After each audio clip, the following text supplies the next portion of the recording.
నమస్తే, welcome to BRK news. నేను దేవిక. తెలంగాణలో గోదావరి ఉప్పొంగి ప్రవహిస్తోంది.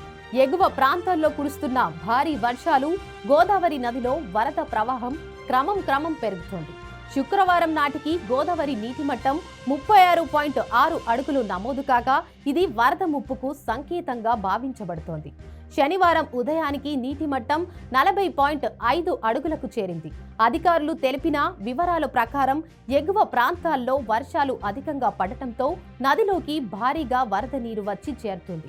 43 అడుగులకు చేరుకున్న వెంటనే మొదటి ప్రమాద హెచ్చరిక జారీ చేయనున్నట్లు అధికారులు పేర్కొన్నారు. 2 రోజుల క్రితం 23 అడుగులు ఉన్న గోదావరి ప్రవాహం నేడు 43.5 అడుగులకు చేరింది. దీంతో స్నానఘట్టాల ప్రాంతంలోని చాలా మెట్లు వరద నీటిలో మునిగిపోయాయి. దుమ్ముగూడెం మండలం పర్ణశాల వద్ద వరద ఉధృతి కొనసాగుతోంది.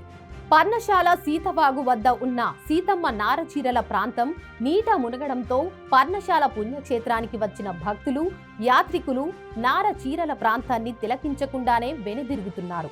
అయితే పర్ణశాలకు వచ్చే యాత్రికులు గోదావరిలోకి వెళ్లకుండా జాగ్రత్తలు తీసుకుంటున్నామని, బోటు షికారును నిలిపివేశామని కార్యదర్శి శ్రీనివాసరావు తెలిపారు.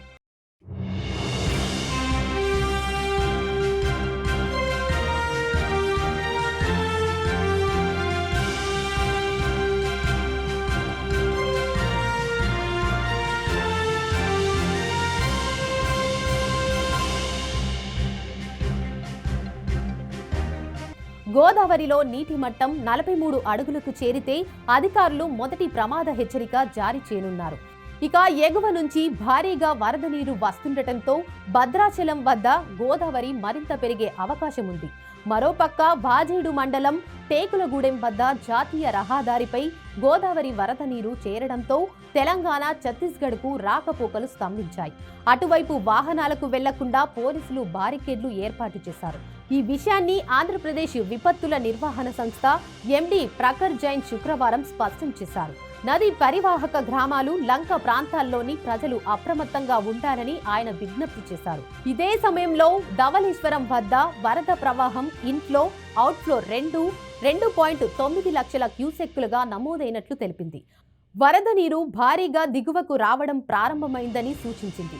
దీంతో అల్లూరి, తూర్పు గోదావరి, పశ్చిమ గోదావరి, కోనసీమ, కాకినాడ, ఏలూరు జిల్లాల అధికారులను అప్రమత్తం చేశారు. ప్రస్తుత పరిస్థితుల్లో లోతట్టు ప్రాంతాల ప్రజలు అప్రమత్తంగా ఉండాలి. అధికారులు ప్రజలందరికీ ముందస్తుగా హెచ్చరికలు జారీ చేయగా అవసరమైతే తక్షణ సహాయం కోసం కంట్రోల్ రూమ్ నంబర్లు 112-1070, 1800-425-0101కు సంప్రదించాలని సూచించారు. వరద ప్రభావిత ప్రాంతాల్లో సహాయక చర్యలకు అధికారులు సిద్ధంగా ఉన్నట్లు తెలిపారు. ప్రజలు పరిస్థితిని తక్కువగా అంచనా వేసి నిర్లక్ష్యం చేయకుండా అప్రమత్తంగా ఉండాలని సూచించారు.